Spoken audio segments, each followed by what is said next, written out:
Did you know that 60 to 70% of midlife women experience weight gain as a symptom of menopause?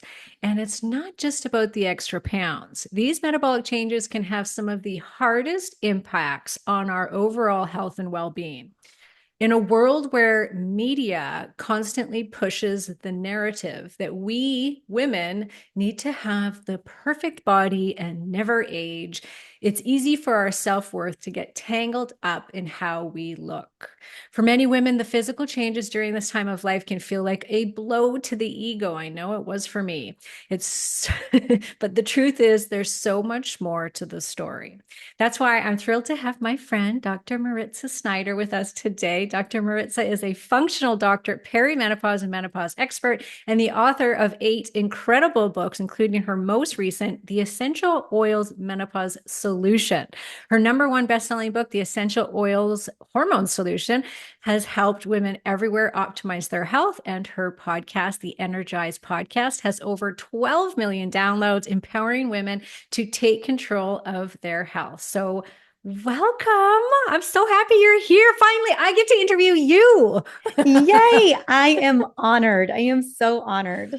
You've interviewed me, I realized 3 times, and I'm like, oh my gosh, like we got, because you first interviewed me, you were about to pop. You were pregnant and you were like, done. I think I was like one of your last interviews, and you were just like, you had that look on your face, like, I gotta get out of here. Like, I gotta go have this baby.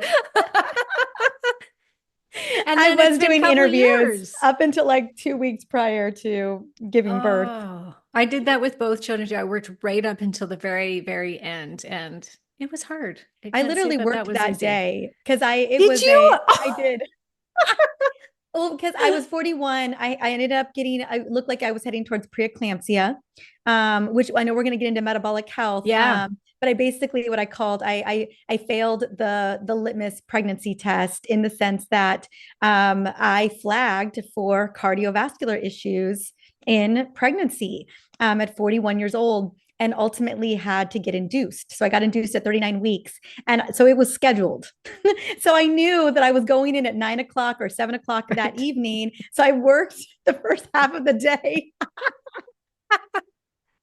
And then I just Totally, went very, into the very hospital. common for Yeah. this, for us business women, just to go, Entrepreneurs. yeah, entrepreneurs, type A's, like, let's get down to the very bitter end. We're still working. I'm like, I got some Oh, emails to attend to real quick. Let me just knock these out before I'm out for a couple weeks.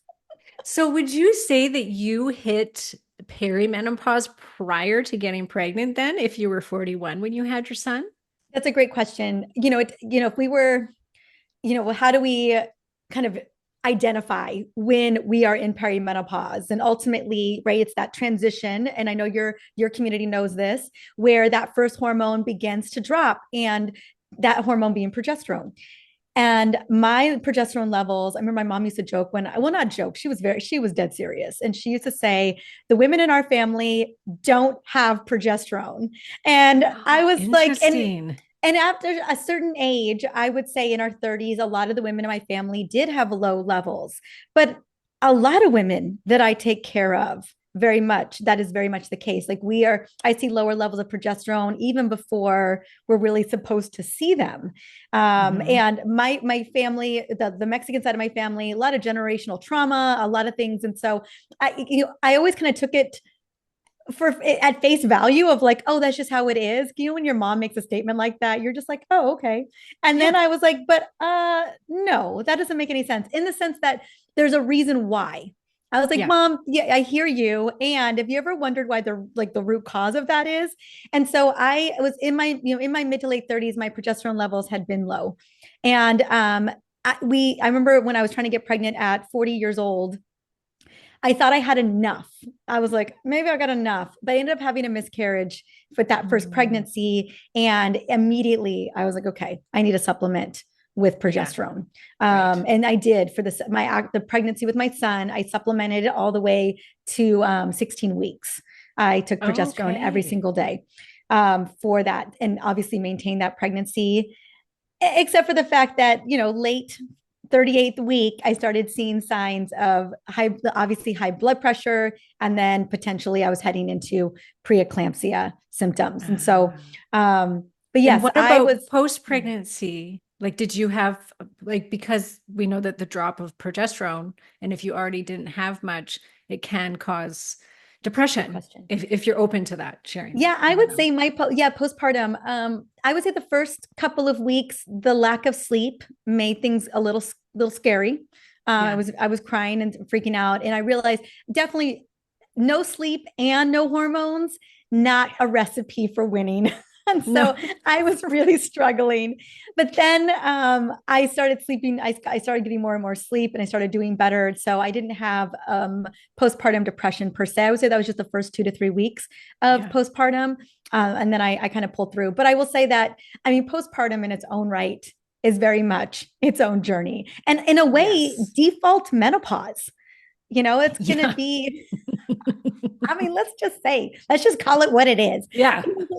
The symptoms align in many ways. They really do. They really do. It's like the hormones plummet. You're just like, oh. It's like having a hysterectomy where it just sends you straight into menopause Yeah. because suddenly you're just without all these super high hormones. And Oh my that can goodness. really cause a Mhm. lot of issues. And so I feel like I was in that journey doing, and I finally feel like I turned a corner. I breastfed my son until he was 2.5 years old. But I would say that at 1.5 years old, when he was 1.5, I was almost 43. I felt Hmm. like I finally turned a corner on post. I didn't even get my period hadn't even come back at this point. My period didn't come back until he was almost 2 years old. Yeah. So I was in limbo for a while there, but I felt good. And then when I really felt like I hit my stride, I was 43, this was last January, and I was like, okay, I know I'm in perimenopause. I know that at this point, I was like, okay, what do I do to dial in my metabolic health, build that muscle, build resilience? I've got it in me to do it. And I really pushed it. And I literally just fell off of a cliff 6 months later. And then I knew it took me about 6 months to figure out that I was really deep. I was in perimenopause, but I initially I was like, is this low thyroid? Is this because I have Hashis? Oh. Is this Hashis that's flaring? I remember going down all the rabbit holes myself, like so many women were like, but it can't be perimenopause yet. See, this is what I always talk about. It's like, if it can happen to you and I, it can happen to any woman. Any of And it's us. Like just this, I like, have been taking care of women in perimenopause for yeah. over a decade, and I was pretending like I didn't know that that is what it was. And I mean, I think add the postpartum piece, being a mom to a very young child, still breastfeeding, and also having, I didn't come into perimenopause unscathed. I didn't come in with a clean bill of health, not entirely. Like I had a deregulated nervous system. I had Right. deregulated cortisol. I had Hashimoto's. And so, and, breastfeeding, a lot of my antibodies went back up, and I wasn't taking anything per se besides eating an anti-inflammatory diet to manage it.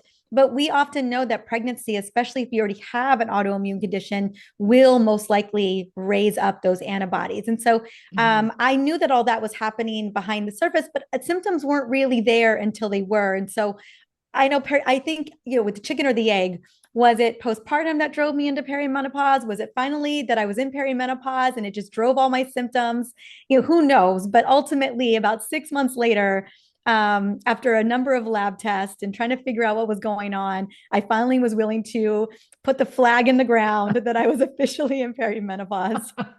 You decided to embrace it. I was It's like, so if this funny is because what it is. I feel like I went through very similar things. Like first baby, total crash with thyroid afterwards, probably was perimenopausal then at Yeah. And just 33. we're like, no, not yet. Oh yeah, no, nobody could help me then. And then with my son, same thing. I had him at 38 and like progesterone had already been low. It completely crashed on me afterwards. And it wasn't until I started to put it back in that I finally lost the weight and the metabolic changes started to happen in the positive direction. And then at 42, went in again to early perimenopause, almost to menopause, like started missing a period and total like, how can this happen to me? Like, not again. Like, come on Not already. yet. Not right? yet. Yeah, no, I feel Yeah. you. My progesterone levels never recovered. Never recovered. Never No, and recovered. they Like, yeah. wouldn't. Not at that, Yeah. not at Not at that age. 41. Yeah. No. No. No, the only way I got through that one period was that I was supplementing it. And all the while in this whole interim last year, I got hit in the head really hard. I had two major concussions back to back.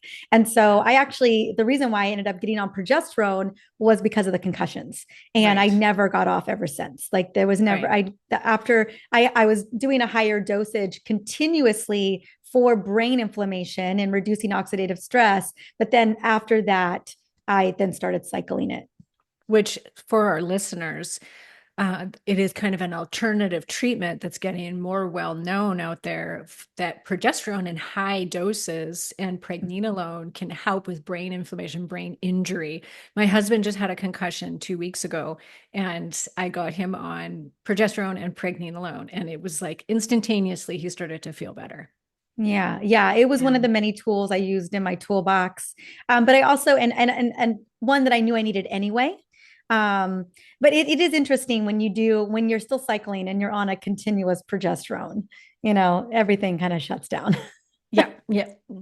And so this can happen to anyone, can't it? The weight Yes. gain, the Oh, metabolic issues, absolutely. The just metabolic period. changes. Yes, absolutely. Well, here's the deal. Like the loss of those hormones, I just want to paint the picture. I know your audience knows this, but Doesn't matter. our Repeat it. menstrual cycle is a vital sign. So mission critical that we have that hypothalamic pituitary ovarian axis, that communication between the brain and the ovaries, that we ovulate every single month, that hormones that are in a rhythmic pattern, that estradiol peak, that progesterone peak, estradiol peak on day 12, let's just say on a 28-day cycle, that progesterone peak on day 20, 21, that is driving so many critical reactions in the body, reducing brain inflammation, reducing, cancer being created through cancer suppressing genes, helping to boost metabolic function. And so when we lose those hormones, I don't care what age you're at, whether you're 40 or you're 35 or you are 48 or you are 55, there's never a time when our bodies don't experience downsided consequences of losing those hormones unless we are supplementing them back in or replacing them back in. And Mhm. so you have to know that even if your metabolism is dialed, even if you come into perimenopause as the 7% of US adults that are actually metabolically healthy, meaning that all of your five metabolic markers are within normal range. Once you get into perimenopause, especially late perimenopause, when you start skipping those periods, at least 60 days of skipping those periods, that the decline of those protective hormones begin to shift your metabolic health and not necessarily in a positive direction. Tell us, which of like how do these hormones, specifically estradiol, Estradiol, yeah. progesterone, even thyroid, we know starts to go down in menopause and perimenopause. How is it that they're directly affecting the metabolic health? Absolutely. Well, let's focus on the queen bee, Yeah, estradiol. my So favorite. yeah, absolutely. So estradiol, there's many ways that estradiol has a profound impact on our metabolic health. One, it does impact our metabolic rate. So it can slow down our metabolic rate, not not significantly. We don't see that much of a shift until our late 50s and 60s, but it still has an impact on our base metabolic rate, basically our resting rate, where even when we're resting or we're sleeping, that drops. It has an impact on insulin sensitivity, not only in the brain, so it impacts glucose metabolism in the brain, but also impacts glucose metabolism in every cell of the body. So we become more insulin resistant. It has an impact on muscle protein synthesis. So it lowers our ability. We need estradiol to build muscle, kind of more on the effortless side. But once we lose estradiol, it's not triggering those satellite cells that's helping to build that muscle easier. And then we've got body composition changes. And so we know that when we lose estradiol, we'll start to see a redistribution of fat from our hips and our thighs and our butt over to our belly. And that can lead to visceral belly fat, which ultimately is kind of that spiral into creating more insulin resistance. We also think it may have to do with the once estradiol drops and we have more testosterone binding, that we see that apple disposition. But I think it's a multitude of things that are happening on top of the fact that, and some of us don't have enough testosterone then either. And Mm-hmm. that is a what I call a build you up hormone. Growth hormone and testosterone are both build you up hormones. And as those start to decline, we start to see metabolic issues as well in terms of building muscle and having that metabolic engine. And then the other thing when we start to lose estradiol, is that we see more an increase in inflammation, and that is also lending to poor metabolic health. So it's not just one thing; it is multiple things that are happening at once. We also know that progesterone in its own right it really drives some level of insulin sensitivity. So losing Mm-hmm. progesterone also can impact our ability to efficiently utilize glucose for energy. Yeah, I have found some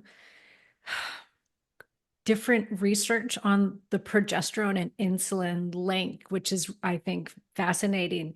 And it's basically like too low of levels of progesterone negatively will affect our blood glucose and insulin levels, but too high can as well. And so it's like it's all about Oh that yeah, Goldilocks, right? Same with estrogen, really, right? If estrogen goes too high, it's going to make you inflamed, which is then going to mess with your glucose. It's going to mess with your insulin, and it's going to negatively affect it. And we know, we see women that are estrogen dominant, they gain weight, absolutely. right? So Yeah. it is that kind of fine balance. Because I think sometimes people will hear us talk about things like this, and they'll be like, "Oh my gosh, well, I am going to go." And I've done this because I've heard this before. From different people. It's like, oh, progesterone is going to help so much with your insulin sensitivity. Use boatloads of it. Like I interviewed a person that was like, use hundreds and hundreds of milligrams a day, every day of progesterone. And I'm like, for insulin sensitivity. But if you look at the research, it can actually increase insulin resistance. And I just don't want anybody, they hear us talk about this as how great it is for our metabolic Oh health yeah. to go start Yes. slapping and bathing Absolutely. themselves in I mean, progesterone. hormones at the end of the day, I mean, hormones are optimizers. And to be honest, many of us are coming into perimenopause already struggling with some level of metabolic issues. And losing those protective hormones just it kind of again puts us at a bigger disadvantage. I always tell women like adding estradiol to your protocol isn't going to reverse your prediabetes. Mm-mm, It's not. mm-mm. Um, Unfortunately, losing that estradiol, we're talking about getting it to ground zero, isn't going to help that pre-diabetic situation either. And so, yeah, it definitely. When I think about hormone replacement therapy, one, I want to give hormones their due diligence because they Mm-hmm. are doing so many powerfully beneficial things to the body, but they're not going to reverse your metabolic dysfunction.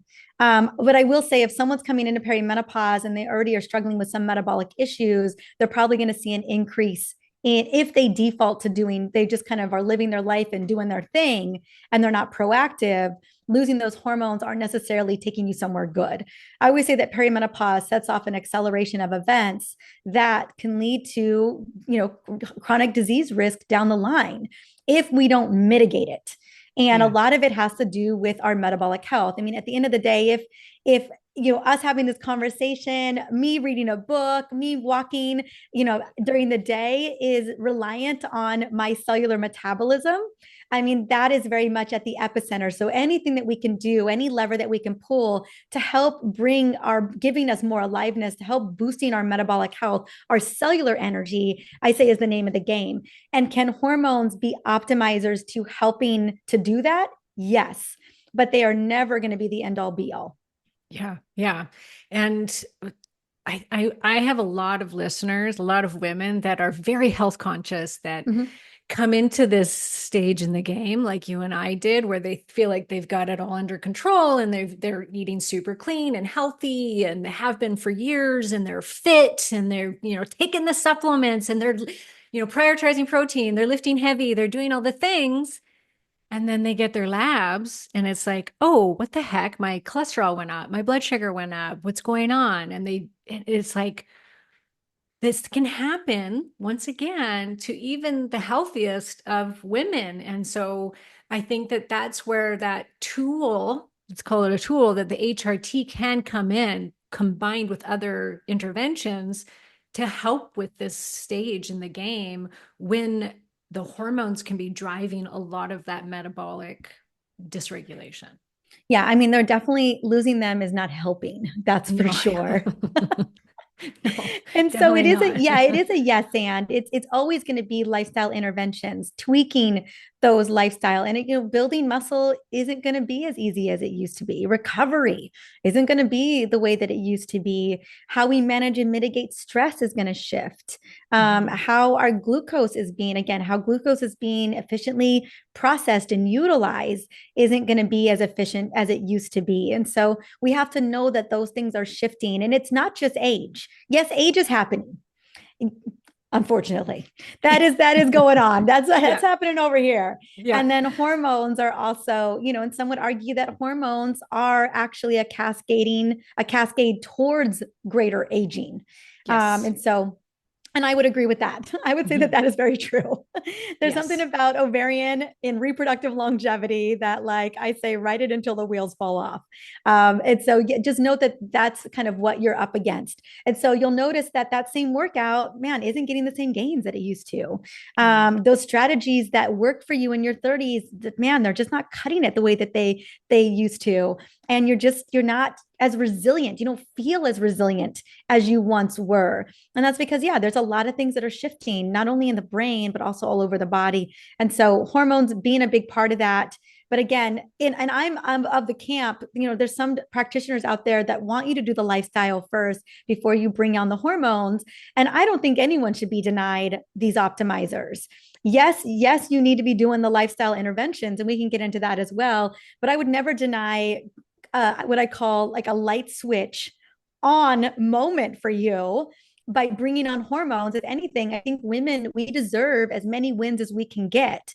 And if you are climbing through the mud, up the treacherous trail of trying to get your body back to where it is, and someone is denying you hormone replacement therapy because they don't think you're doing enough the lifestyle, like how dare them? And Yeah. so get a Exactly. little hormone, get some progesterone, get some estradiol, feel the light bulb moment, and then get that more that aliveness and that motivation to want to be pushing, more the lifestyle interventions. And so whether Mhm. it's thyroid hormone, whether it's progesterone, I mean, I'm on all of them. I'm on Yeah. thyroid hormone, I'm on progesterone, I'm on estradiol, and I lifted heavy today, and I walked in nature this morning, and I ate a metabolically healthy breakfast, and I meditated for 30 minutes before my son got up to cuddle with me. So, it's a yes and like Yeah. pull, I mean, all the levers. We I deserve love all the that. levers. And I will tell you that, taking thyroid hormone, after years of trying to figure out what was going on with me, I was like, oh my gosh, you're telling me I could have felt this way for like the last 3 years? You know what I'm saying? Like, or when I finally started taking progesterone in the second half of the luteal phase of my cycle, and I was like, oh my God, you're telling me I don't have to like, I don't have to feel like I'm going to kill somebody, you know? I don't have to So shut myself away from the family in the exactly. second half of my cycle.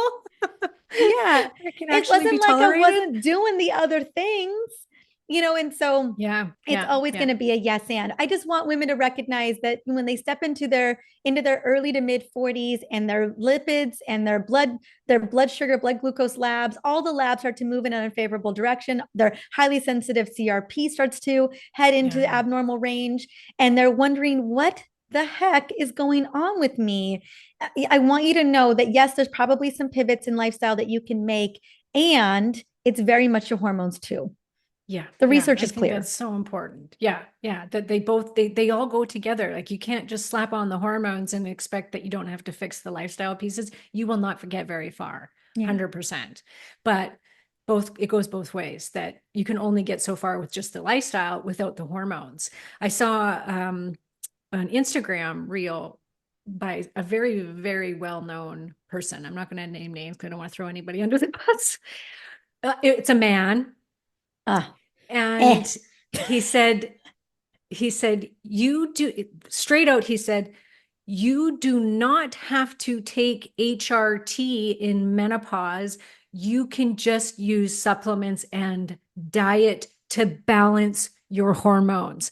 And I wanted to pull my hair out. I was like, really? So how are you balancing with diet What you and do? What? supplements when there's nothing to balance? There is no hormones. Sorry, but a clean diet and supplementation does not ain't revive the ovaries. yeah, ain't bringing those hormones back, It's not buddy. bringing any eggs back.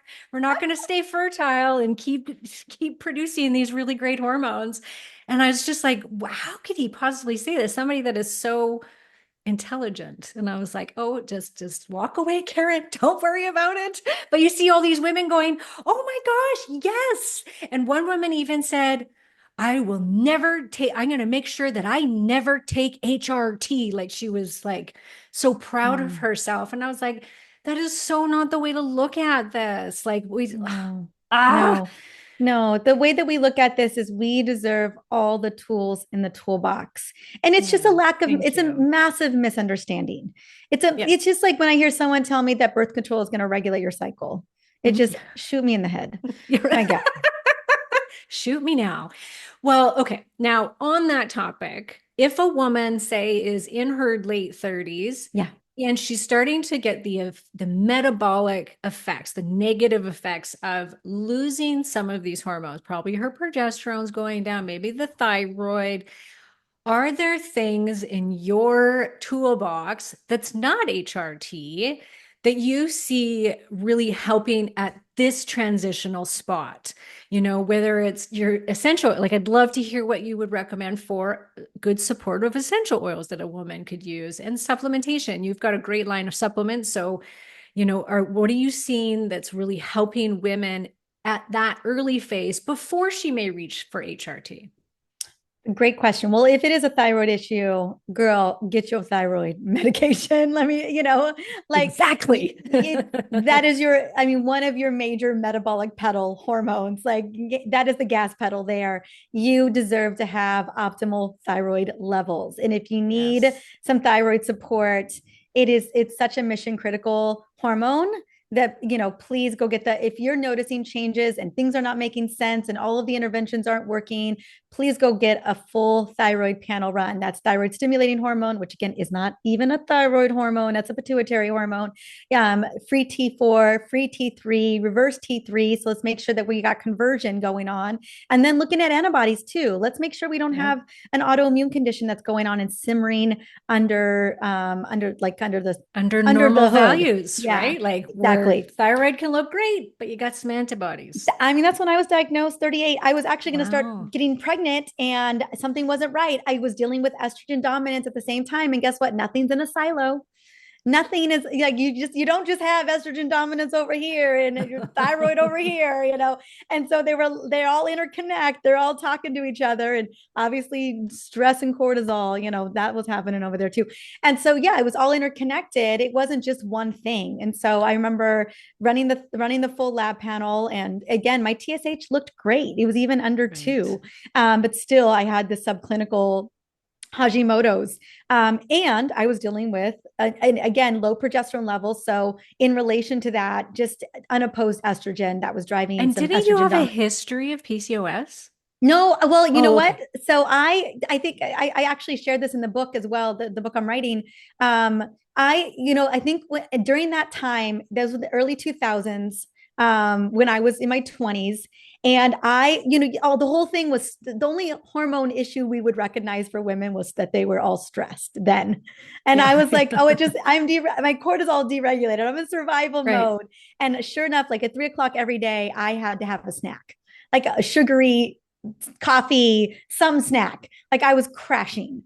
And I mean, and again, I thought that this is what we were all brought up with. Unless you're close to pre-diabetes or you're diabetic, you don't have a blood sugar problem. Right. Yeah. And Yeah. here I was, and polycystic ovarian syndrome, how we were treating that, and unfortunately how we still treat it today, was birth control. Yeah. So it was never look at your metabolic system or your mitochondrial health or your insulin resistance or anything. But looking back in hindsight, Girl, I was on a perpetual 24/7, 365 days out of the week. I was on a blood sugar roller coaster. Oh, same. So bad. Up, down, up, Up, down. down, up, down. I I was like, carried what? No snacks in my wonder. purse, and I thought that was Exactly. totally That was normal. totally fine. Yeah. And I Granola was, bar. so I definitely had some level of insulin resistance. I mean, I had a regular cycle, I put on weight in my 20s. Like I absolutely had, I was constantly on a blood sugar roller coaster. I had Got deregulated it. blood glucose metabolism. I had horrible glucose tolerance. So that was happening. So I was, and then I cleaned, I used again all the things that we do in our 20s and our 30s. I cleaned some stuff up, not a lot, but cleaned up some stuff enough to get by, dropped the 10 pounds, worked out like a banshee, and Yeah. then went about my life again. This was Yeah. very, Yeah. does this Super sound textbook. familiar? Anybody? Yeah. Anybody? Yeah. Until my mid 30s, it stopped working. It stopped working. And so you start to dig a little bit deeper and you're like, oh, huh. And even still then, insulin resistance wasn't on the radar per se, but as a Yeah. result of doing a lot of the things for my thyroid and getting and managing, cleaning up my gut, handling my liver, reducing sugar was part of that. I began reversing a lot of those symptoms as well. Okay. And so I would tell women if they're in your mid to late 30s, most likely progesterone is dropping.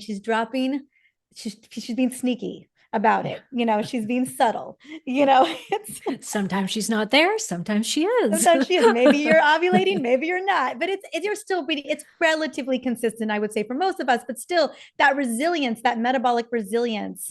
If you have been skating by and getting away with a lot for a long time, maybe it's finally starting to catch up to you.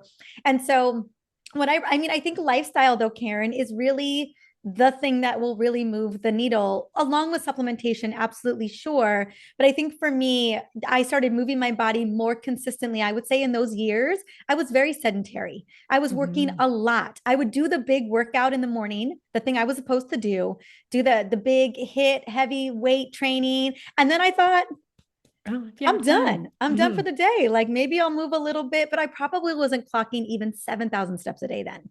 Yeah. And so my body was very much in a sedentary lifestyle. I thought I was still doing the right things. So I remember in my mid 30s, and I tell women all the time, like the name of the game is to move as much as possible throughout the day, as much as possible. Like get the workout in, sure, but move your body, be outside in nature, move as much as possible. Definitely, please go test your hormones. Do yourself a favor, run the metabolic panel as well.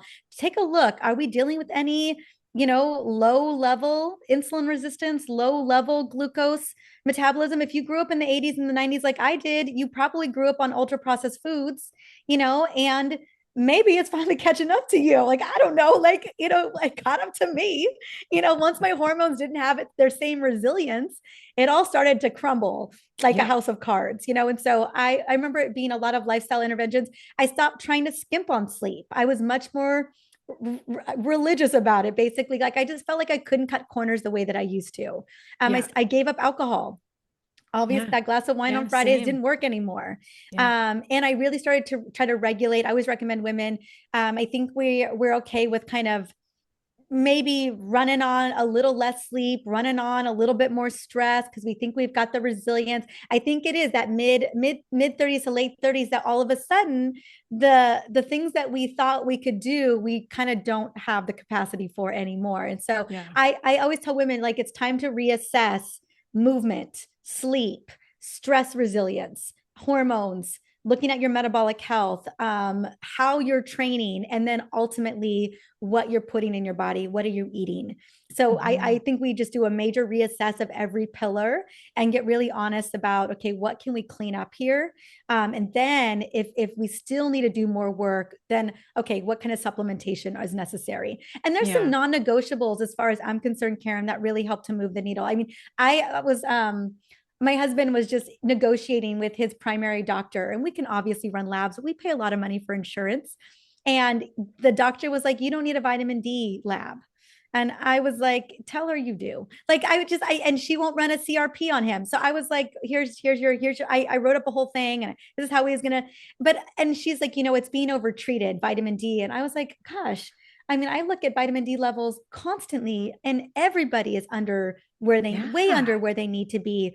And so it was really interesting, a different mindset of, she's just like, oh no, she this mindset of like, oh, everyone's taking too much vitamin D. And I was like, I don't know. So non-negotiables for women in mid, like even early kind of 30s, midlife, like 40s, I would say vitamin D, omegas, magnesium are always big ones for me that I recommend. Your probiotics, digestive enzymes. Again, we don't have enough of the digestive enzymes that we need. So a little bit of gut health would be, little gut support would be Yes. helpful. Those are typically the non-negotiables. And then for women, particularly if they're having a difficult time metabolizing hormones with the liver and the gut, I'll bring in something like a liver support with polyphenols, and then maybe a little bit more gut support. So those will be the Mm. things. It just depends on the person, but I would say there are some non-negotiables that I think all of us could benefit from. If I'm seeing glucose problems, my inositol or berberine to help kind of clean up some of that. But ultimately, the biggest lever I find for metabolic health and glucose metabolism, insulin sensitivity is going to be lifestyle. Like that's where we're going to really dial that back. And then hormones too, if also necessary. If needed, yeah. Yeah. And so do you have, you've been in this for a while, people have like really strong opinions on what diet is best. And Yes. Yes. with your personal experience and your Yes. metabolic health, but then also with the women that, you know, you've worked with and what you've seen out there, and you're like me who you've interviewed people from every Oh category, my God, right? Like everything, all the the things. carnivores, the ketoers, the Mhm. paleo. Yeah. What do you Yes. What do I see? recommend? Yeah, what do you recommend? Yeah. What do you see working best? Yeah. Do you have a particular favorite? I do. It's Okay. mine. No, I'm just kidding. Yeah. My I way or the really, highway, my folks. way, everybody. Again, looking, if I think about metabolic health, how we efficiently switch from fats to sugar, burning in terms of mitochondrial metabolism, I'm always looking at that. I think a lot of us, again, if a third of our children or a third of our teenagers are pre-diabetic here in the States, so Mhm. it's often, I see a level of low grade insulin resistance in women by the time they're in their 40s. And so Definitely. it's so rare for me not to see it. And so Same. I call it metabolically healthy eating. And how I think about that is, one, I think we need enough protein to make muscle is our metabolic sink. So I'm usually aiming somewhere between zero point 0.8 to 1 gram or more per pound of lean body mass. So most of us are eating way below the RDA, which is basically, I would say it's zero point 0.8, right? And I would say most women I meet are getting 50 grams a day, or 45 grams. So we need to, like, bump that up a little bit. But then it's really, I think about what our microbiome needs. So fiber rich foods, it is micronutrient, antioxidant rich foods, prebiotic rich foods as well. So fermented foods too. So things like sauerkraut, kimchi, a low sugar kombucha, like a shot of that a couple times a day. So like, how can we support our gut microbiome? Omegas. So whether they're coming from fish or they're coming from flaxseed, but ideally I like fish sources for omegas. Those are the big five for me. And then what are we doing to manage blood glucose? So I always tell women, do not, at this age, we don't get to eat naked carbs anymore. I mean, No. I can't remember the last time I ate a naked a carb, to be naked carb, honest. I know. You need to dress her up, okay? Yes. Um, Yeah. She don't like to be naked. no. So Not in a dressing up carbs with, perimenopausal yeah, body. exactly. Protein, fiber, healthy fats. So always dressing up those carbs. And then the other thing, it's, and eradicating as much ultra processed food as possible. That's always the name of the game. Other rules that I have around eating is I love early time restricted eating, in the sense that we fast, as have an early dinner and then eat in the morning. So no late night snacks. I will not, you know how I like that. you want to get, metabolic labs out of range really quickly, eat those late night snacks. Yeah. That I'll watch your triglycerides skyrocket. Yeah. Yeah. Um, and so that's really where I aim is, and then, and reducing, really paying attention to reducing that sugar intake, especially, whether it's acellular refined carbs or it is, it's actually sugary substances, like adding sugar to your coffee, a lot of, watching all of that. But yeah, that's how I think about eating metabolically healthy, is how are we supporting the microbiome, and how are we really supporting our I always think about, like, what would my mitochondria love? or Right. what do I want my future brain to operate on? And that's kind of Yeah. how I'm building a meal. And so, yeah, So it's fiber, not, yeah, healthy it's not fats. any very specific, like you got Mm-mm. to go keto, you got to go do this No. or that. It's more about what are you making sure is in the diet, which that's a much easier way, I think, for women to think about it. Because as soon as you say the word diet and restriction, and you got to take this out, and you got to take that, and you got to do that, it's like immediately your body revolts. And it's like, Yeah. oh, really? You're going to tell me I can't do that? Well, now I'm going to want that more than ever, and I'm going to go do it. Yeah. Yeah. But you, it's like, just make sure you're getting these things in, because then I think that that really creates like a domino effect of you're making sure you're getting that much protein in. Guess what? You're not going to want the carbs as much. Yeah, you're not going to have room for the Yeah. carbs as much. And so, yeah, I mean, it's very much a bring things in. I mean, like I said, ultimately ultra processed foods. And then again, test, don't guess. I'm a big fan of putting a continuous glucose Yes. monitor on Yeah. women.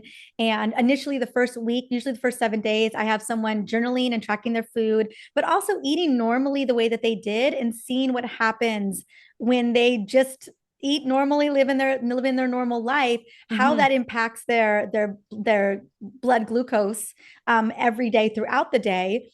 And then after that first week, taking all that information, all that data, and then building based on that. Like, okay, this is what we Mm-hmm. see is triggering a blood glucose spike or got blood sugar roller coaster.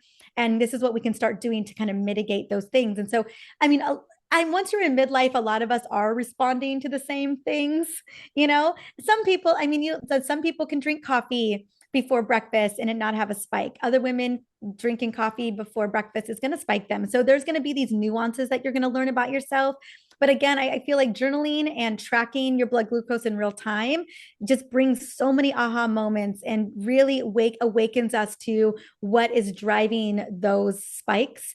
Not just Mm-hmm. food. I mean, food being the biggest player here, but also lifestyle as well. How stressful your day was, what kind of workout you're doing, how much you're moving throughout the day. And I will say that I've worn a CGM, a continuous glucose monitor, for I would I would say it's probably on and off for the past 3 years. And Wow. the first year, almost the entire year. And the thing that I learned, besides again kind of dialing that, really nourishing your body with whole food nutrition, like nutrient dense nutrition and enough protein to really protect and build that muscle. But the big thing that I walked away from was the more that I moved throughout the day, the more stable my blood sugar was. That was Yep. the big takeaway. Like if I kept moving and grooving like all day long, I did some air squats here, I took a walk outside. I'm talking about 5 minutes, 5 minute movements throughout the day, and not just that big old workout where you go to the gym and do the thing. Like I'm talking about throughout the day, you can really mitigate a lot of the blood sugar responses and create more tolerance. And so I always tell people my metabolic labs and my blood glucose is a chef's kiss. Yes, it matters what I eat. I'm not, blowing my diet, but it's because I move so much consistently throughout the day. And that has been a game changer for me, so Wow. that our muscles are really working in our favor. I just listened to this fascinating podcast the other day, and it was all about melatonin. It's by the leading researcher of melatonin. But, anyways, they were talking about how infrared light, which you'll get if you go outside in the middle of the day and you get direct sunlight, you're going to be getting infrared light. How much it drops blood sugar to Mm-hmm. get infrared light on you. And it was like, oh my gosh. So not only does the walking, it's very well known that just taking a walk after a meal will Well, it will drop but blood it sugar. will, it'll drop. I Yeah, mean, yeah. 30 milligrams per deciliter. I mean, what constitutes That's a blood sugar crazy. Yeah. spike is a 30 milligram or more per deciliter jump. So let's say you are at 100 milligrams per deciliter, you test your blood sugar before a meal, and then you have that meal, and an hour later or hour and a half later, you test it again, and it jumped 35 points. So 35, I know that milligrams per deciliter in the US. We know that's considered a blood sugar spike. And Yeah. so we want to keep it under that. But what the research shows is if you walk, within that hour and a half to 2 hours, even 10 minutes, 15 minutes, 30 minutes being the ideal situation, you can drop your blood glucose 20 to 30 milligrams per deciliter down. And so we are just, my family, we're in the habit of walking after meals, especially after dinner, where we are more insulin resistant at night. Let's be honest, Yes. because melatonin is rising. Yeah. It's coming up. And so we are meant to be going to bed when it's dark. And so we are more insulin resistant at night. And so I'll always tell people, I've been wearing a CGM for many years. If I have salmon and salad, okay, again, salmon and salad, people, I'm not talking about salmon and pasta. Okay. We're talking about Right. salmon and salad, 6 o'clock. My blood glucose will maybe jump maybe 10 milligrams per deciliter, maybe like basically a little bump up. I eat that same meal at 8 p.m. We're talking about a 25 to 30 milligram jump. Same meal, You're kidding. just 2 hours later. That's Yeah. amazing. Holy. Mm-hmm. Wow. So timing Wow. matters. And that's why I say if you can, if one of the most incredible metabolic hacks, ways of honoring your metabolic health is just eating a little bit earlier and then getting Yeah. the heck out of that kitchen and not Walking. eating anything again. Yeah, walk. But at the very least, don't eat a snack. Okay. Between that dinner, like dinner, shut it down. Yeah. The kitchen is closed for Always. business. The pantry, not opening. No. The freezer, like you have dinner, shut it down, take a walk. I mean, even better. Like your blood sugar ain't going nowhere. Especially if you eat a meal like that. And then you don't eat again until you break your fast the next morning. Like it's one of the greatest, most beautiful things you can do for your metabolic health is just honoring that circadian rhythm. Yeah, I got into the habit of going for walks after dinner. In the summer, we've been slacking now that it's gotten cold It's gotten outside, but colder. It's getting darker. It's colder. yeah, it's cold, it's dark now at that hour. But I would get my son to go with me, and he's 10, and I would say to him, like, come on, let's go for our postprandial walk, which is Yeah. that's Yes. what you call that, That's what you call it. postprandial walk. And I said that to him a few times, and then it was after dinner one night, and he's like, do you want to go for our post Malone walk? I love it. And I was like, post Sure. Malone walk. I'm Let's play like, the music. I love it. And so now that's what we call it. I'm like, let's go for our post Malone walk. I love it. Yeah, I don't use postprandial walk with my little 3-year-old. We say our dinner walk, our post dinner walk. Yeah. Even more, we do because we live right at the ocean. So we have bikes and we load up our son in his little bike thing, his little cage, and Yeah. we ride a bike over to the beach and we'll go play at the beach for a hot second and then come back. But yeah, he's so used to us going out and watching the sunset or being outside after. But let's say you do live in Canada or you live in the East Coast. You're not in sunny San Diego like I am. Um, I do air squats. 20. I'll do 3 sets of 20 air squats after dinner in the Oh, living good. room. Or Yeah. I we have 2 stories, so I'll walk the stairs 5 times. I mean, it doesn't have to be an outside walk. Ideally, because it's so nice and it's such in a lot of ways for some of us. And you're listening, ladies, and you're like, what a luxury. And I hear you. And it's a choice too, right? We get to Yep. choose. But Yep. some days it doesn't work like that for me, like in any of us, right? Like Hmm. life is just busy, or we get started a little bit later than we meant to. I got to get that kid into the bath, and that's a whole thing. And so, you take your wins where you can get them, or you get in where you fit in. And so there are many nights, especially in the wintertime, where I'm air squatting it out or I'm doing jump squats, Yeah. and then also if I'm, working on a book manuscript or I have back-to-back interviews after lunch and I can't get outside after lunch for whatever reason, I just didn't book my calendar properly to support support my poor little metabolic health, Yeah. then I will just bust out I keep weights by both desks and I will grab a 15-pound weight and I'll bust out 20 squats with a Yeah. weight real quick. And I leave it always, I love tangible anchors.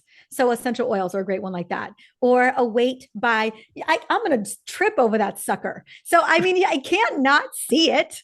It's looking right at me. It's like, pick me up. Yeah. Okay. Yeah.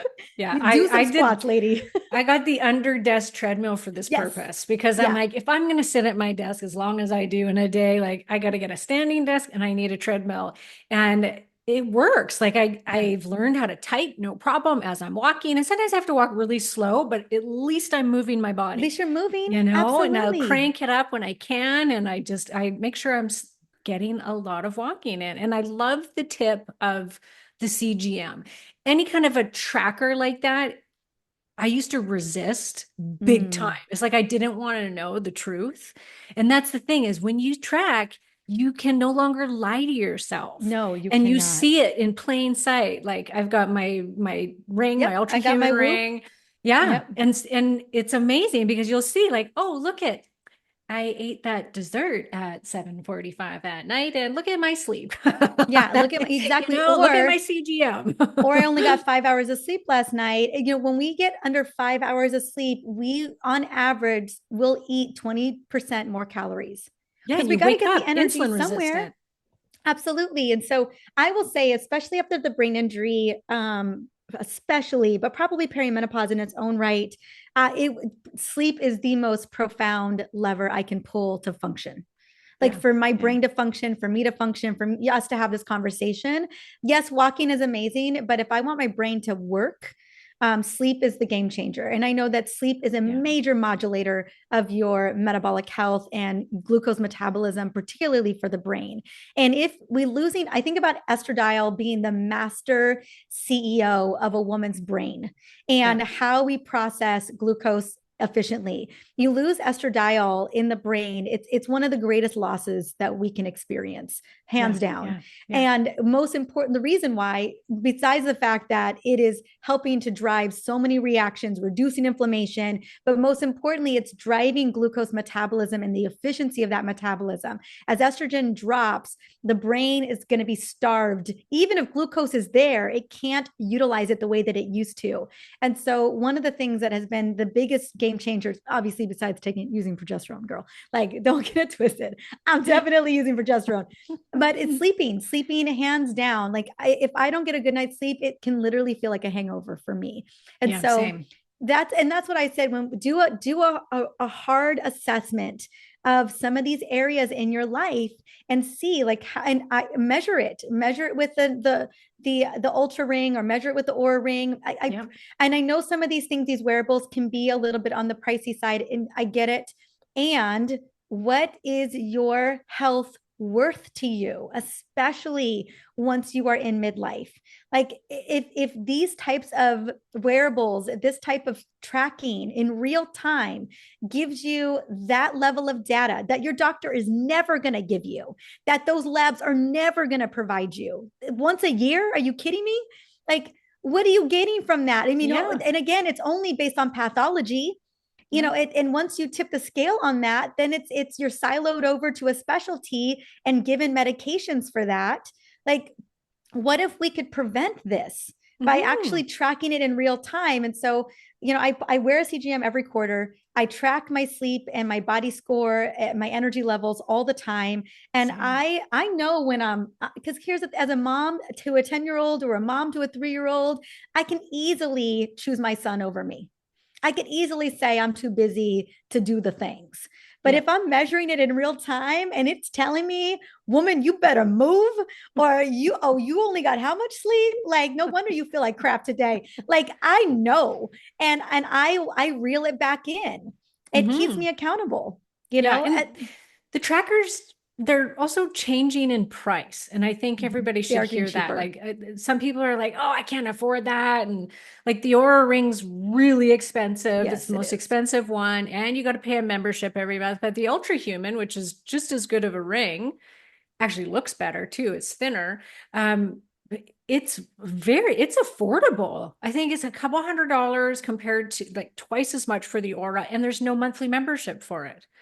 So that, or if all you can do is wear a CGM even for 2 weeks, 2 weeks. what that can tell you? Yeah. Like I was astonished my first 2 weeks of my CGM. I was like, what? Like sushi was the worst it was Oh, for the entire 2 weeks. yep. Sushi. Sushi and sweet potatoes. I was Oh, floored when I sweet saw, potatoes? oh yeah, No, you sweet must have been potatoes. Yeah. devastated. Oh my God. I was like, what? Really? These polyphenol rich, and so yeah, but here's the thing. And what I've learned, I always tell people, I have no wiggle room. I don't. Yeah, yeah. Being Latina, I cannot, my sister's pre-diabetic. I She's thought younger you than were me. Italian. I know people FYI. think that's it's Mariza. Yeah, Mariza. So a Mexican, all Mariza. everybody in my Mexican family has got pre-diabetes and diabetes. Everybody. And so when I remember running my genetics, it was like, yeah, girl, like watch yourself because diabetes is on the horizon. Like it's in your genetics. Yes. And Yes. um, and so I'll be honest with you, I don't have wiggle room, you Yeah. know, and so I know that, and that's cool. I can work with that. And I have phenomenal metabolic health because I know that I don't. I know that I don't. And if I do, like we were at Disneyland yesterday with my son doing Disney Halloween. And there's a really yummy kind of a boutique ice cream place called Salt and Straw. And my son and I were gluten-free and dairy-free, but they have this amazing strawberry coconut really sexy ice cream. And so Ooh, we all shared delicious. one.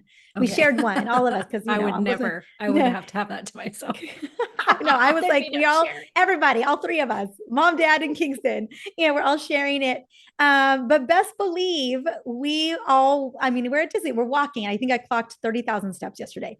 So we walked right after that. We ran, there's a little Redwoods place where you can jump and run and play. And so we ate the ice cream, and my husband and I immediately hightailed it to the Redwoods, and everybody burned it off. And so if I Right. looked at my Yeah. CGM, I probably wouldn't have moved that much, like on the, on the dial. Um, but I was very intentional. Like I already had a Yeah. plan. Yeah. I knew Yeah. how it was going to go down. We weren't going to Yes. just sit there after that ice cream and do nothing. Like we were Yeah. all going Yeah. to go. Yeah. Which is, this is what people can do though. And I'm always like, there you can have this kind of happy balance where you can still Yeah. enjoy these things. Like if it's Christmas time, I always say like, go ahead and eat the cookies and the whatever, but then just plan. Okay, I know I'm not going to be eating that great right now because it's the holidays. And even if I try not to, I'm still going to, which most people, that's what they do, right? Well, then go for a walk Yeah. after dinner. Get your Like, booty up. right, go Get and your lift booty. heavy Yeah. things for 10 minutes. Yeah. Like, Yeah, just counterbalance it. plan. Yeah, I'll never forget my birthday. We one of my best friends, she makes the most incredible gluten-free, dairy-free cakes. Or not sugar-free. Okay, nothing's ever sugar-free. And I knew she made this amazing cake, and I didn't even have it on my birthday because I threw a party, and you don't get to eat nothing when you're throwing your own birthday party. And but the next day I did, and I had a CGM on at this time because I was like, I'm turning 45. I'm wearing a CGM for the entire month. I want to make sure I'm dialed. Yeah. And I ate the cake, and then I did a beautiful beach ride, like a 30-minute beach ride. I was so excited because it just jumped 5 milligrams per deciliter. I was like, that's what I'm talking about. 5 milligrams, I'll take it. Yeah, no kidding. That's great. Give yourself a pat on the I back, was like, yes. right? And I knew that again, I do have some metabolic resilience. But also I knew I was like, I'm going to have this cake and I'm going to go for this beach ride. In a way, I pleasure stacked because I love both. Yes. I loved the Yes. cake Great way to put and it. I You loved pleasure the bike stacked. ride. Yeah. Yes. I It was love a yes that. and. Yeah. Yeah. That's a great So way to that way, look at it. so it's not like you can't have, I mean, girl, you cannot have the cake every day, but you get to have it every now and again. You get to have it for a treat and a celebration, and you get to back it up. You get to have that next habit on the back end, moving your body, but also maybe it's moving your body in a way that you really, really, really, really love. So it ends up being both a win-win. You get your cake and you get to move in a way that feels good, that you love. So again, I'm Yes. very strategic about what I eat and when I eat it, but it's very automatic at this point in my life. Yeah. What about for somebody that wants to test? I know that you have a set of markers that you Oh recommend yeah, a woman gets to see how is her metabolic health. absolutely. So these would be my non-negotiable labs that I would. So Okay. that there are five. So when we think about determining your metabolic health, and when I said only 7% of U.S. adults, United States adults pass, only 7% of people have all five markers in range. That's it. 93% of adults have at least one of these biomarkers out of range. Now, and there's a couple more on top of these five that I recommend. So the five are triglycerides. So fasting triglycerides. Ideally, it's got to be, well, this is not ideal, but when it comes to the markers, it's under 150 milligrams per deciliter. Next is fasting glucose, under 100 milligrams per deciliter. Again, 100 is prediabetes, everybody, just if you were Yes. wondering. Yeah. Yeah. Okay, Yeah. so So ideally below 90. So my optimal triglycerides is 80. Okay. I want your triglycerides Yes. under 80 milligrams per Yes. Same. deciliter. I don't want it anywhere near 150. No. So for your fasting blood glucose, I would love it 100. I would love it under 88 Yes. milligrams per Yeah. deciliter. Yeah. Yeah. Even lower if you can have it. I know. Like I I love it, say I say under 85 if you can. Okay, But yeah. I was Yeah. gonna say Yeah. 85, but I was trying to be generous. Okay, so Yeah. yes, No, 85 that's would be mine. we won't be too strict. Next. Oh yeah, I'm trying. Well, I mean, get it as low as you can get. I mean, I would say the Yeah. ideal fasting glucose, if you ever put a CGM on, is I would always love it under 85 milligrams per deciliter. So one of the most important numbers of a CGM is that fasting blood glucose. So the second you wake up in the morning, scan the continuous glucose monitor. And what you're looking for is that, again, that fasting level. It's going to kind of be that baseline for your day. And so ideally, I'm looking for something where between 70 milligrams per deciliter and 85 milligrams per deciliter. So yeah, just a heads up. Next is going to be back to those 5 biomarkers. Next is going to be HDL. So your good cholesterol. For women, you want it to be over 50 milligrams per deciliter. I would love it a lot higher than that, but let's just say 50 is like your bare bones. Next is blood pressure. So, and basically anything that's 130 over 80 is considered out of metabolic range. I would love it 120, 120 over 70. Okay. Yeah. Next is going to be your basically your measurement of your waist. So for women, it is anything above 35 inches in the US. It's considered that there's a metabolic issue. So those are the 5 biomarkers. And if 3 of those biomarkers are out of range, that is a diagnosis for metabolic syndrome. But if one of those biomarkers are out of range, that is still considered metabolically unhealthy. And that's where 93% of American adults land. Wow. Yeah. Now, those are just the top 5 basic labs. Every annual exam, you're going to get that is vitals on top of, they won't measure your waist. You'll have to do that yourself, right? But the other ones that I would love to see is your fasting insulin. Now, here in the US, we don't do it. And the range for fasting insulin goes all the way up to 25. It's so I can't even believe that. And everyone thinks they're doing great because they'll be like 24. And I'm like, no, God, no. I want it under, ideally I want it under 5. Ooh, but I say under 6, but so okay. I say you're under meaner 6. then. Yes, ideally I want it under 5, but I say under 6. The next one I want is I would love to see your highly sensitive CRP. So it's got to be under 1. Under 1. Vitamin D levels, I would love to see as well. And I want it above 50. Yep. Ideally, I would say, 60 to 80 is what I ideally want, but I'll take 50 and we'll supplement as well. I interviewed a woman about breast cancer, and she was saying they hadn't seen breast cancer. I'm going to have to just check this statement, but in women, they hadn't seen breast cancer in women with a vitamin D level over 65. That's crazy. Yes. I've seen same stats. Something like that, right? Yeah. 60 and 80. And I will tell you, I cannot remember a lab test that I've seen in the last 2 years where someone's been in range. Wow. Yeah. At least of everyone I'm looking at. Because we're also being told that we need to smother ourselves in sunscreen 24/7. Yeah. Well, and we're just, we're not we need and if you live in Canada, the US, I mean, there's very few places in the world where you're gonna get enough light, and then look at us. We're at our desks right now. Here we are. Oh, but look at what I have right in front of me. This is my new machine. It's actually the only light box that actually gives you vitamin D. There's not one like this on the market. So this is the first. So I actually get vitamin D when I turn it to the vitamin D, and I get UVB rays from it, and I can suntan, which is crazy. I love it. Yeah. Anyway, other, if you can't get a fasting insulin, which you're going to have to fight for it here in the US, unfortunately, you can always run it yourself. It's such a cheap test. I can't believe we won't run it. Yeah, it's on all of our panels that we run. But you're looking at the other thing I would look at, I call it the poor person's insulin. It's not, I would call it whatever you want, but basically your triglyceride to HDL ratio. Okay. So your allopathic doctor will say under 4. Oh, hell no. So you need it. Ideally I want it as close to one as possible. I want it at one, but two and under is Yeah. okay. Okay. But if it's over two, it's you definitely have insulin resistance for sure. Yeah. So Yeah. that ratio is important. It's one of the greatest ratios for cardiovascular risk. Hmm. But Hmm. also insulin resistance is like the number one risk factor for cardiovascular disease. So like if Yeah. you've got insulin resistance, and that's I what have breaks my heart about. Yeah, I have a question for yeah, you, from practitioner to practitioner that everybody can hear. yeah. Do you know what would cause a very low fasting insulin, but yet high fasting blood sugar and high hemoglobin A1C? So like the A1C being like 5.8, 5.9. So which for everyone, that's insulin resistance. Yeah, That's like yeah. we're going into type 2 diabetes here. And then we're saying, her and I, we want your fasting insulin under 5 or 6.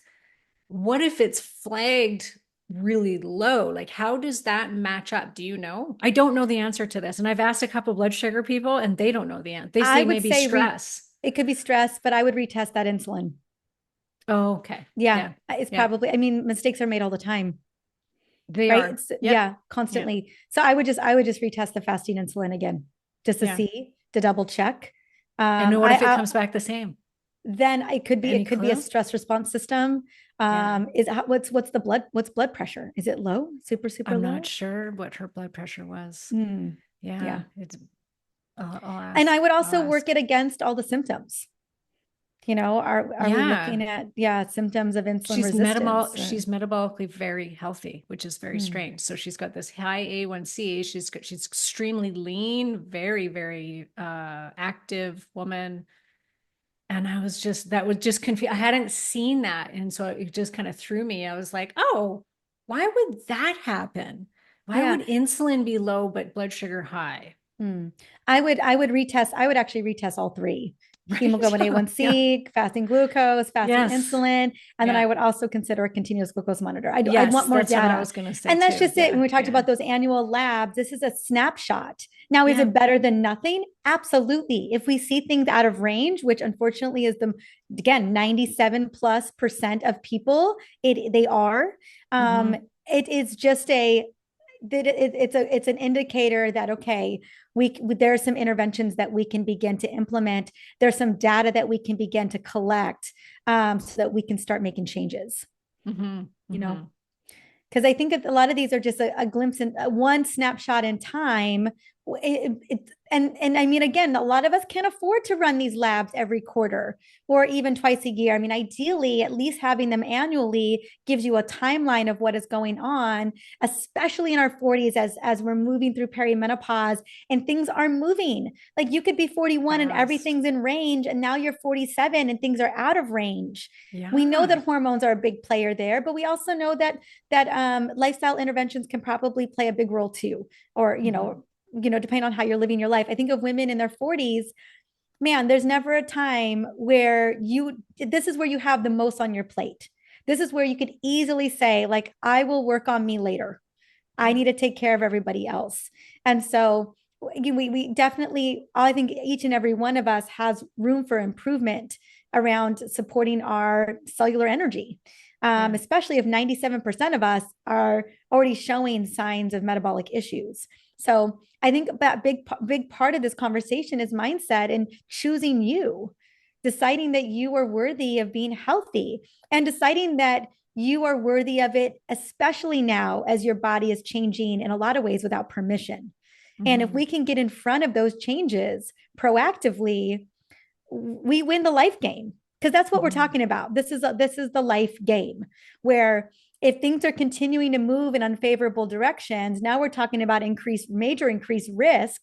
You've got the majority of women by the time they're in their early to mid 60s really struggling with these issues. And I know that at 44 or 45 years old or 48, that may seem like it's a long way away, but I promise you it's not. It's not.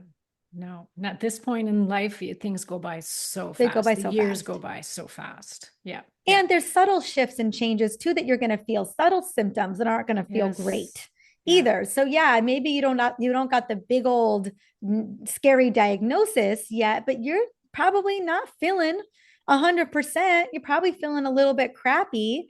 And so that's why, when I talk to perimenopausal women, myself being in that boat, I'm like, okay, what can I do to optimize my cellular energy at the epicenter? Mm-hmm. Hormones are Mm-hmm. always going to be a part of that conversation. And I know that the lifestyle interventions that I have made, that I've been very intentional about, have probably been ultimately the biggest lever. Like, Mm-hmm. Mm-hmm. Yeah, and same. so whatever we can do to help you feel more energized, to help you feel like your brain is working and firing all cylinders, to help you feel like you've got the freedom to do whatever you want. Um, yes, that's hormones, and it is making sure that your metabolic health is as optimized as possible. Mm-hmm. I just interviewed Andrea Donsky, and she just did this survey, one of the first of its kind, but about menopausal symptoms. And one of the number one reported symptom for perimenopause and menopause was low energy, which I was actually kind of surprised at. I thought it would be like hot flashes or, mood dysregulation or something. But she said energy. And I thought, isn't that interesting? There's so many things that start to come at us. And one of them is blood sugar. You have blood sugar dysregulation and insulin resistance. You don't have energy. Your body's No. not getting the glucose. Like you said, it's not getting the glucose in the brain Well, anymore, and I also which is ask women, huge. I ask what kind of energy, and I will tell you that when I've doubled down, I've surveyed over 100,000 women on that same topic or same kind of questionnaire, Wow. and it's energy. But when I double in, like go deeper into it, it's mental energy. You're kidding. It's Oh mental my energy. They're not gosh. processing. They're not like, again, things that used to be effortless are requiring a lot of effort. Ways of multitasking isn't the way that it used to be. Women don't feel as productive. And I think you think about, for us as women, a lot of our worthiness is tied to our productivity. To how much we can Yeah. get done. One in Yeah. five women, due to menopausal symptoms, and I think it's brain driven symptoms, mental energy, have to leave the workforce. Not have to, but Yeah. they feel forced out of the workforce. I was telling my mom this yesterday. My mom, who is postmenopausal, I'm in perimenopause, right? And I was telling her that stat yesterday, and she's like, "Oh my God." She was like, she just couldn't. She said she's still working at 64 years old, but I was like, yeah, mom, it's one in five women leave the workforce due to menopausal symptoms. And we're talking brain related, most likely it's a lack of that mental energy. That I would, the three symptoms that I always hear is no energy, number one, weight resistance. So, Yes. no one loves that. No. So that, and it feels disruptive. It does feel disruptive, Yeah. when the Yeah. things that you used to do aren't working anymore for you. And Yes. then number three is sleep issues. Yeah. Yeah. Those are Yeah. always the top three for my community. Yeah. I can't believe that that's mental energy. I didn't Mhm. know that. And that makes sense. Yeah. It's And I think women are costing just like, that's America like energy, because that's 20. how I work and function. Yeah. It's my Yes. brain, Yeah. but they don't attribute it to. I think that and it is energy. It is brain energy or lack thereof. It all is Yeah. energy. Yeah. Mitochondria are just not Most, firing the way that they yeah. used to. Yeah. Um, yeah, Yeah. yeah. They wake up No, and they're exhausted. Their brain doesn't work. it costs the US $25 billion a year in lost working time, women in menopause. And I'm sorry, but that would not be happening if this was happening to men. What if No, men were having to leave the workforce because of hitting midlife? Do we think that we would put up with that? No, there'd be no. so much research on it and so much help to be had. And it just like it frustrates me so much because I always think that's not hot flashes that drives a woman to stop working. Like this is serious. This is not, for someone to say you can supplement your way out of this, or you can, like that, oh, what's the big deal kind of thing. Like it just frustrates me. My friend, You're Dr. not going to Fiona hear me say that Lovely, ever, that you can no, supplement your way out of this. Like it's, no, I feel like that is it's either rude. it's yeah, exactly. It's either a massive misunderstanding of what is happening, or it's a form of, I think it's got to be a misunderstanding of what's actually happening. Or I feel like it's gaslighting. Like, like it's, Yeah. you know how many supplements I take every day? And I'll tell you, Yeah. That's nothing not, touched the lack of brain no. function until I started taking hormones again. Like Mm-mm. there were no amount of supplements. No, I tried. I was I taking the tried menopause to. supplements. I was doing it all. I was changing my diet. I was fasting more. I was doing more, like, I was doing All the everything, things. all You're the like, no. things. And I couldn't get off my couch and I gained 15 pounds overnight. And Yeah. my blood sugar went up Yeah. immediately when I had had the most stable blood sugar, as far as like, it was never out of range. I had hypoglycemia, but it was never out of range. And it went from, well, here it's like 4.5, which is great, to 5.5, which is pre insulin resistance, like or insulin resistance. And that was from changing nothing except for losing the hormones. And Yeah. guess what, Losing the folks? hormones. Taking black cohosh and sage and all the Ain't other gonna do great it. things did not change it, did not get off that 15 pounds. It did not help me get off my couch and stop the depression and Also, the there's brain no fog. amount of essential oils that are going to do that either. Yeah. Again, I love these things as anchors, like having the weight next to the office Yes, desk. yes, yes, But yes. All of it's these they're things. just an anchor to get you to do the thing. Yeah, It's yeah, moving you in that direction. yeah. But yeah, no, and I think about that number. What breaks my heart about that number is not even taking into account women who are in perimenopause, where it really gets Exactly. Where, crazy, oh, and totally. I've had those days where I'm like, especially with the migraines, and you and I both, Yeah, connect on that. Like, yeah. how am I supposed to show up on a day where I've got migraines and my brain, well, she Is didn't come to not work. firing. I don't Yeah, know where she's yeah. at, but she's not back in bed, and I'm having those days and I'm like, gosh, I know there's got to be women in their early to mid 40s, not just 50s, that are struggling to do work, to do the complex Absolutely. problem solving, all the, whatever that may be that you're doing at your work, that you just can't even do, you Yeah, know? And yeah, so yeah. I think we're not even, I mean, unfortunately, we're not even looking at that demographic No, unless we're no. lumping everyone into menopause. But I don't think that that's true. I think we're missing the whole Oh, I think perimenopausal we group. are too. Yep, yep. My friend, Dr. Fiona Lovely from Not Your Mother's Menopause podcast, she's writing a book right now about how menopause is a brain disease. It's It not is. just an ovarian disease, it's actually a brain disease. And this is point proven of what Yeah. goes on in the brain that's affecting your entire body and your life. It's affecting your entire life. And it needs to be It's a big addressed. part of my new book on peri, the impact that the brain takes. It's so, I would say that perimenopause, and you can speak into your amazing group of women, but I would say 8 out of the 10 symptoms of peri are brain derived, brain Right. related. Yeah. Brain fog, sleep issues, irritation, moodiness, anxiety, a lack of stress resilience, hot flashes and night Headaches, sweats, migraines, vasomotor, headaches, migraines, all of all it brain. brain related, Yeah. all of it. Yeah. Yeah. And we see it so just being a fertility thing. It's a uterine, like I know Felice Gersh is trying to change us saying their sex hormones and change it to life hormones. And I love that because then we're looking at this as, and how much does this affect in our system besides just the uterus, which is Yeah. always what it's been looked at in conventional medicine is Well, like what's it's all happening we in the ever uterus. cared about, Yes. Yeah. Yeah. reproductive health, Hence why the birth control pill babies. was the answer to everything was, Still, oh, well, still this the will answer. regulate your cycle. So this will fix all of your PMS problems and your, which is all brain Or stuff. your perimenopausal symptoms. And I'm like, Yes. I'm pretty Yeah. sure the pill isn't going to fix any of the brain related symptoms that women are dealing with. And those are the most profound. I'm pretty sure the pill isn't going to fix your metabolic issue or your insulin resistance. I'm pretty sure the pill isn't going to address your cardiovascular changes or No, it's going to inflammation. make it It's worse. going to be worse. And I'm just like, where is this regulating Yes, any of that's, these symptoms? yeah. Yes, it can manage the heavy bleeding and the wonky periods, but that's again, it's not good enough, Mhm, you mhm. know. Yeah.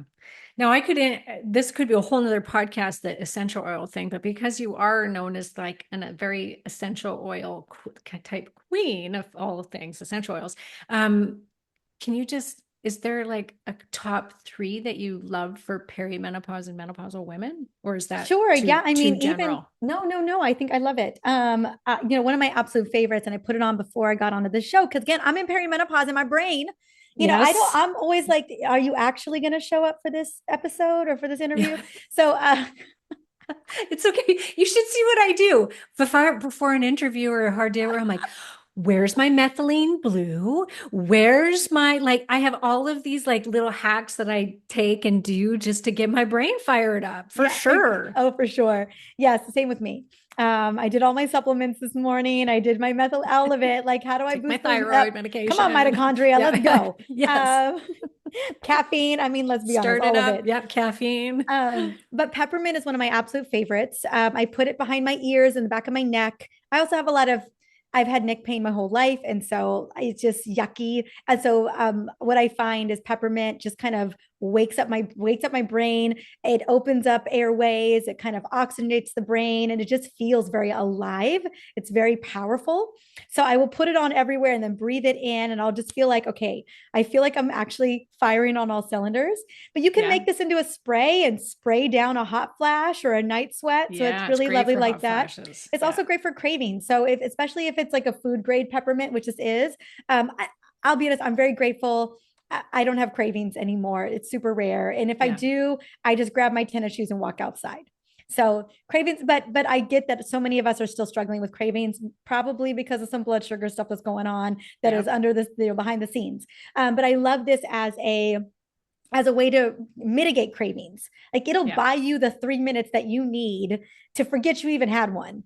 So I Nice. love peppermint for that. And you just like lick a drop and also And you it's so become, cheap. It's one of yeah, the it's so cheapest cheap. essential Yeah. oils. And you Yeah. become instantly kissable if you're looking for that too. Yeah. So that's one of my favorite. I also use it for migraines and You're headaches. looking for Again, that. You're looking for a smooch, ladies. That peppermint. oh man. Um, I'll be exactly. lined up. It's a whole new world midlife in all that. Yeah. um again, greater, a lot of divorce and separations are happening in this transition as Mhm. well. So if you're looking for being, maybe you're not, maybe he's irritating, maybe that your partner's irritating, maybe you want nothing to do with getting kissed by them anymore.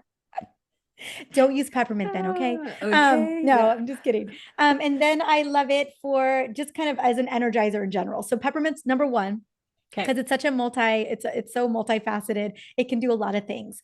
Then something for sleep and calming things down. Like I said, I find I can be very irritated. My stress response system is a little deregulated. Obviously progesterone, but sometimes progesterone doesn't take you all the way home. Like you need Hmm. a little bit more support. And so whether that's jasmine or lavender or rose oil, like a floral, can really help calm those moments where you need a break. Like when you sit in the car for a minute and just get it together before you walk into the house of chaos. Yeah. Those are great oils for that. Of just Okay. like, let me Yeah. just reset real quick after I just finished work with my annoying coworkers or my whole situation there, the drama of work, and I got to walk into my house. Like that's a great oil. Also, it's a great oil to calm down the mental chatter and all the things before bed. Is So there a any combo floral. doTERRA one that you love? Serenity is Serenity. great. Yep. Yep. Balance is great. Yep. Any of those are amazing. If you're looking for, I mean, I do love pre-made blends that I don't have to make myself. Me I am a too. doTERRA girl, so those are Same. my favorites. We also use them on my son, especially Yep. help him, just it's also a signal to the brain, oh, that you're about to perform peppermint, a signal to the brain that it's time to go to sleep. Again, serenity or lavender or something like that. And then I love peppermint or citruses for going outside and walking, again, signaling the brain that I'm committed to doing that. And then my other favorite, I would say, I guess for mood, it would be a citrus of some kind, orange or grapefruit or citrus bliss. Your doTERRA people motivate something that just feels energizing and like, again, that energy boost that I think we all could use Mm-hmm. constantly. You can just Mm-hmm. drink it at this point. I'm just kidding. You're just like, can I drink this? So those would be my three favorites, all very inexpensive for the most part, those Yeah. three. Yeah. And then obviously there's more depending on, but I love them for mood. I love them for brain function. I love them for reducing stress.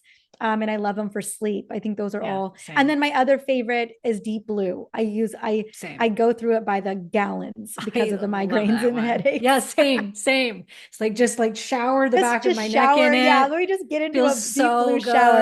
good. Oh my So again, gosh. it's not going to get rid of the migraine or any of that, but at least it's going to dull some It of the pain and just help helps. you It mitigate. Yeah. helps. I mean, Yeah. we take what we can get, take the wins when we Yeah. can have I them. use deep blue for restless. I have severe restless leg Oh syndrome, which goodness. will cause insomnia in me. So every night I have to put some cooling on my legs, and that stops it. It Yeah. works really, really well. So I'll use deep blue or peppermint mixed with oil, and then I'll rub it on my calves, and that works amazingly well. And then lavender for everything. It's my absolute favorite, but just straight like put essential oil of Oh, lavender calm. on my Yeah. hands, and I put it on my lower abdomen if I'm having period cramping or near my cycle. And nothing works as well as that. I tell you, I always Yeah. tell ladies that have any sort of like endometriosis or severe menstrual cramps, I'm like, magnesium orally and a lavender topical for the belly. And it's like that. It just Game works changing. so well. It I is. always Yeah. loved lavender and peppermint for, again, Yeah. heavily diluted for peppermint, but again, kind of stopping those, kind of easing those prostaglandins, easing those cramps. And then I had a lot of women who used to have restless leg, and they would do a combination of Serenity and Deep Blue. So something to Oh, consider as well. Yeah. yeah. Yeah. Great. I mean, I got a lot of tricks of a lot of trick of the trade around those Yeah. types of Yeah. things. Yeah. Yeah. But we can just Uh, get your book. So, yeah. That's true. Either one of yes. those. Yeah. So I'm going to, and your new book coming out is And when? won't come out until October 25, but it's going to be Okay. literally just specifically on perimenopause. I So love on it. the transition. So Yeah. as our hormones are unconsciously uncoupling to all the receptor sites in the body, what can we do to mitigate that? Is really what. Well, one, I think I love women deserve that. to know what is happening in perimenopause. We Hmm. see them, we pretend to fast forward like it doesn't happen, and then we're Yeah. like, oh, menopause. And I'm like, whoa, Yeah. whoa, whoa, whoa, whoa, whoa, Whoa, like whoa. What about the decade of perimenopause? what Hello. about the transition? What Yeah. about where it all unravels? Yeah. Why are we waiting Help until us we're now. unraveled? Yeah, I don't no. want to do something once I'm at ground zero. I'd like to do something while I'm in the interim. So Yes. it's that whole interim, but also women under, like, a lot of us, again, the reason why I think I didn't know I was in perimenopause just yet, or so many women are just like, what is this? Is this Hmm. perimenopause? What is this? Hmm. Like that we women, like they deserve to know. Oh, Yes. this is because if perimenopause was only always late stage perimenopause and it was vaginal dryness, hot flashes, and night sweats, well then how, no wonder women never knew they were in it the whole Yeah. damn time they were suffering. Yes. Like, Yeah. no, Yeah. girl, 8 years ago when you were dealing with, stress intolerance and really not so great sleep, and all of a sudden you Heavy started putting on a cup of, periods. yeah, Yeah. that was actually perimenopause, Yeah. not end stage. Not the end stage. And I love that you have the words hormone solution in your book, in your first book, the essential oils. So Yeah. that's more for cycling women. You've got Cycling one for women, the yes. menopause, and now we're going to have one soon, well, in a year for Perimenopause. perimenopause, Yeah. which is so great. Thank you very much for writing that. I appreciate it. There's not enough books on that. No, and being in the In lived experience, goodness, Yes, I'm so yeah. grateful. And you've got a great supplement line, which I love because I don't have supplements. I have the cream. I got the hormones. You've got the supplements. And you've got a great one for helping women in those early days of perimenopause and in their Yeah. cycling years that are experiencing some imbalances. And I love what you have in them. It's the product that I would personally have made myself if I was to make one. I was like, oh, if I was going to make one for cycling, this would be it, the hormone Yeah. balance one. Yeah, And I love so I it. love that. Yeah, you've Yeah, got all so the it's right great for things in there. cycling and also early peri for Early sure. perimenopause. Yeah, Yes. Yeah. where we start to see a little bit of unopposed estrogen. We need more Yes. support with But you have hormone stress support in metabolism. it, which Yeah, I it's love. The the ashwagandha's in ashwagandha is there. my favorite Yeah, thing for yeah, women for and stress. antioxidant support as well. A little bit of gut support, and so Yeah. yeah, it just really helps Yeah. to level the playing field for It both progesterone and does. estrogen. And not have to take like 500 supplements Yeah, to yeah, do it's that, which I really really well. Yeah, appreciate. Yeah. Yeah. So I'm still there's taking it. that. I'm, a There's little adrenal support. support Mhm. you've got a really good magnesium. A good So liver support blend as yeah, well. That, that has, it's a great polyphenol blend, really working on the antioxidant portion. It's got yeah. NAD and a bunch of things in there. So yeah, I wanted to curate a supplement line that was really geared towards women. Yes. Yeah, you And did. that was the Yeah. intention. Yeah. And we have a coupon code, I do believe, Yes. for the listeners. Yes. Um, It's 10% off. 10% off. So it's Karen Yeah. 10. Yes, Karen 10. We just made 10% that up off. on the spot, Yeah, everybody. Could you we are tell? making it up.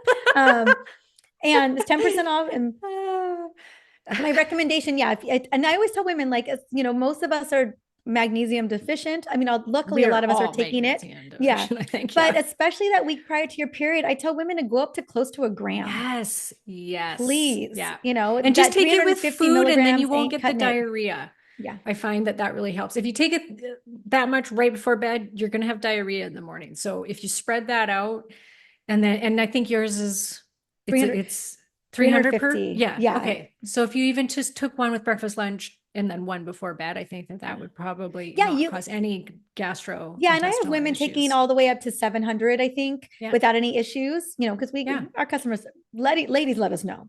Okay. Yes. Yeah. And I always tell people break it up. Yeah. Kind of like progesterone too. Like, do Mhm. your night to get you to sleep and help support your brain, but also you can take it throughout the day, like to Yes. ease Yeah. some of those other symptoms. Some of the So anxiety. Yeah. Some of the mental stuff. take it with the magnesium, okay? Yeah, yeah. Oh, if I'm having like a charged day as far as like stress goes, and Irritated. hormonally, I can feel things are not very happy in there. I just take a squeeze of my progesterone cream and I just rub it on my chest and one magnesium, and it's like my entire nervous system just goes. If I Yep. wake up in the middle of the night, can't get back to sleep because I got the brain thing going. One squirt of progesterone, one magnesium. It is like the most beautiful combination. So Yeah, I want there you women to go. know that these can be real-time solutions to manage Yeah. these symptoms. You doesn't have to, you just have to wait till, okay, these are my nighttime supplements. I only do them now. Like you can, if you need, these Yeah. can be used as emergency solutions. And you're going to have those days where you feel like you're so irritated, like everybody, you've got no stress tolerance, you've got no mood tolerance, all of it's gone. Like whatever emotional intelligence you thought you had, it just fluttered out the window. Like Yeah. that's when you bring in, like call them the big dogs. Like Yeah. bring in the little. There's Yeah. no amount of walking in nature that's gonna fix that. No, no, exactly. Bring in the big dogs. Plus, you also have, after everything that we've talked about today, which is great, a woman's metabolic assessment guide and functional lab ranges. So this is a gift for my listeners. I'm going to link to it in the show notes so that everything that we've talked about here today, you don't have to go back and start writing it all down. We've got it. You've got it on like a PDF No, handout, yeah, it's a basically, PD. It's or so yeah, okay, perfect. So great. it's just here's the list. Take this list to your Yes, doctor. It's all perfect. done for you. Just one page in a little box. So very Yeah. simple, and even language on how to make sure you get those labs actually ordered for you. Yeah. And And if you then can't, we yeah, now order labs for anybody in the United States. So by awesome. all Love means, that. let me know Yay. if you need us to And order you then the labs. the second level is okay, optimal lab ranges. So once they run those labs and they light you up and tell you, oh, everything's normal, everything's fine, you're good, get out of here. You can actually Yeah. compare those to optimal ranges because you're like, I don't feel fine. Yeah. What do Yeah. you mean everything's fine? So you can actually compare them to optimal ranges and see, okay, am I actually, could I use some support in some of these areas? Yeah, and then take some of the tips that she's shared with us today, maybe wearing the CGM or doing some sort of a tracking to see if you implement some of these things that we've talked about today, how does that reflect on your blood sugar levels? How does it reflect on your labs 3 months down the road? It's such a great and very powerful thing to track these things because you want to see what's going to work. Every one of you is an individual. We want to see, okay, if I eat like this, or during this time slot of the day, how is that going to affect my markers? Mhm. Because some of you it'll affect drastically, others maybe not as much, but it's you want to know. No more You want lying to to know. yourself. Don't Yeah, hide under no the more covers like I pretending did for like you many don't years. know. Exactly, exactly. It's your life that we're talking about. It's your health Yeah. and resilience, Yeah. 10, 15 years down the road. I mean, the more that you can know about your bodies, we're living in a time where we have observation strategy. We can observe all of this in real time ourselves. Mhm. The one thing that you can trust, the one person you can trust is you. Yeah. Hopefully, I mean, take what we say with a grain of salt, and then adopt it to you and your body. Yeah. But your body is yours. You're the CEO of your body, and the more that you can know your body and understand your biomarkers, your metrics, your data, the more that you're going to be able to implement. And again, it's every day the things that we do add up over time. It's compounded interest. And you're the one who is moving those levers. You're the one making those decisions. And some doctor looking at your annual labs who only has 5 minutes with you ain't gonna be that person. Not who should be responsible for your health. Yeah. And that's why putting that power in our hands, yes, it's a little bit of an investment, but I promise you'll never regret it, even 5, 10+ years down the line. Yeah. And I think, we can look at this two ways, ladies. Listening to us talk about what can happen to all of these health markers and your metabolic health and your brain. And you can either go, oh my gosh, this sounds absolutely terrible. And this is so like, this is impending doom, and look at it negatively, or you can look at it for what it is, which is this is a time in a woman's life where her body is asking you to pay attention to it and Mhm. be kind to it. And this is a time that health matters more so than any other time in your life. And so pay attention to these things and work on these things. You don't have to do everything at once, one thing at a time, but love yourself and take care of yourself, and your body will thank you for it. So Mhm. thank you, my friend, for coming on the show Thank finally. you And I for can't wait to having have me. you back, because this is obviously a great conversation and we went way over time. So definitely going to have you back. Thank you. Mhm.